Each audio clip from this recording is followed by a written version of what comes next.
Welcome back to the Mage Meetup, where you listen to a wizard talk about the things he likes and hates in gaming. And before you say anything, knowing I'm not a monk, this is just my Skyrim College of Winterhold attire. I believe it's safe to say that most things that I've obtained now and own gaming-wise is all legendary drop loot that is pre-owned, versus all the stuff that I've bought brand new in stores. It's like any battle royale game where you sift through the leftovers of players who dropped really good gear for even better shit. I don't mind buying used or refurbished things as I get older, you know?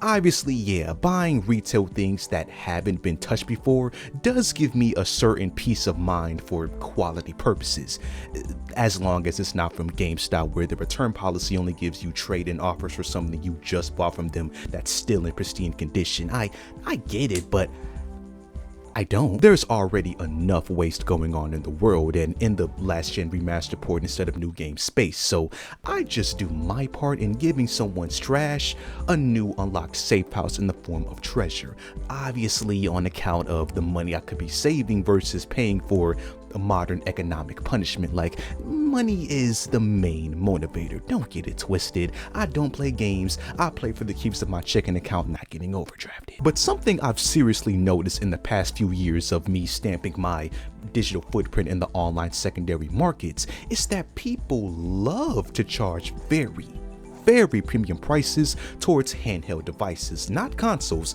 Fucking handhelds with so many scratches on the plastic case you'd think Wolverine had a nightmare. And getting into the nitty-gritty of this topic for today, the pinnacle of this insane price gouging that I've seen by far is with the Nintendo 3DS family of handheld consoles.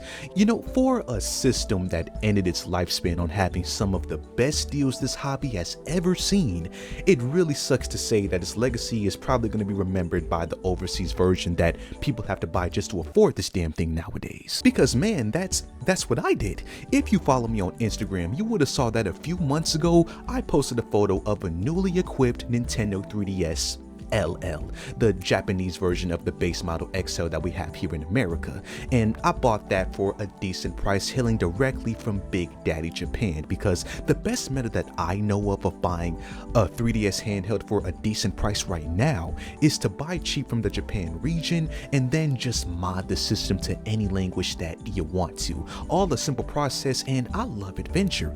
They had me at Japan, so that's what I did, you know. And unfortunately, long story short, after I played around with the nausea-inducing 3DS display, the little dude started giving me some serious issues. Because unfortunately, I'm now savvy to the fact that some 3DS XL models shipped with faulty SD card readers, which if you mod any 3DS system, you know that's a big no-no. 3 different SD cards wouldn't read on the system, and my only options were to either find some obscure person here in Ohio to replace the darn thing for a pretty taxing charge, or to do it myself, which I have no experience in soldering, on top of not having a warranty if I mess something up. And then the cherry on top of this feces fruitcake is the fact that Nintendo stopped doing 3DS repairs like 2 years ago. My parents told me there'd be hard days. And if you thought that wasn't enough, the system then ended my patience with a punch-out knockout, with the screen starting to randomly not turn on even though the console was. Whatever. The only reason that I even bought from this seller in the first place is because he had a decent approval rating, and people who were doing the exact same thing I was vouched that this was the guy to be buying from, which unfortunately I learned that day that I was going to be one of those like 2% 1-star ratings. So you know what, I just folded my cards and just decided to return the damn thing, get my money back, and put those hard-earned funds towards buying an American region Nintendo 3DS system. New 3DS actually, since I felt like I deserved an upgrade for all the troubles I just faced. I knew it'd be a high entry-level ticket, but at least I could have a better bet on having a model that I wouldn't need to ship across the entire globe if something went wrong. Thing is though, everything just went wrong when I decided to look at the current local 3DS prices on places like eBay, Mercari, and even Facebook Marketplace. That was supposed to be the low-key method. What are y'all doing? Now I will say though, part of the blame is on me, because when I set myself out on buying a second-hand console, or in this case a handheld system, I am very adamant on the device shipping with at least its original box because I don't know, I just really like that kind of shit.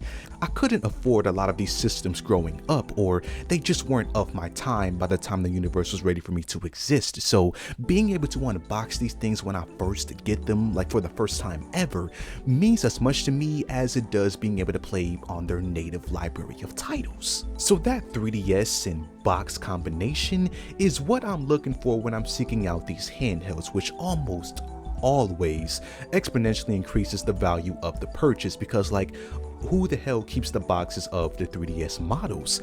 Not the majority of the population, which is why they take that into account when coming up with these insane online or even in-store price tags. That and just the sheer amount of freaking greed that I'm sure some of these same people actively protest against in the corporate world of gaming. But even still, looking at the big picture, obviously the production of the 3DS handhelds have long since not been a thing anymore. So simple supply and demand law is just going to take over naturally, since some people do make a living off of flipping retro consoles and games. I don't judge it, but I damn sure can't praise it either. Combining all of these factors with all the modern Nintendo 3DS propaganda that the internet has been adopting over the years, where generations who missed out, like my stupid ass, or the kids of today who want to experience one of Nintendo's most creative eras, are all just flocking to the older systems to try and get their hands on it at a decent price tag. So for that, yeah man, I guess I can kinda sympathize with certain individuals who sell these 3DS models in good condition.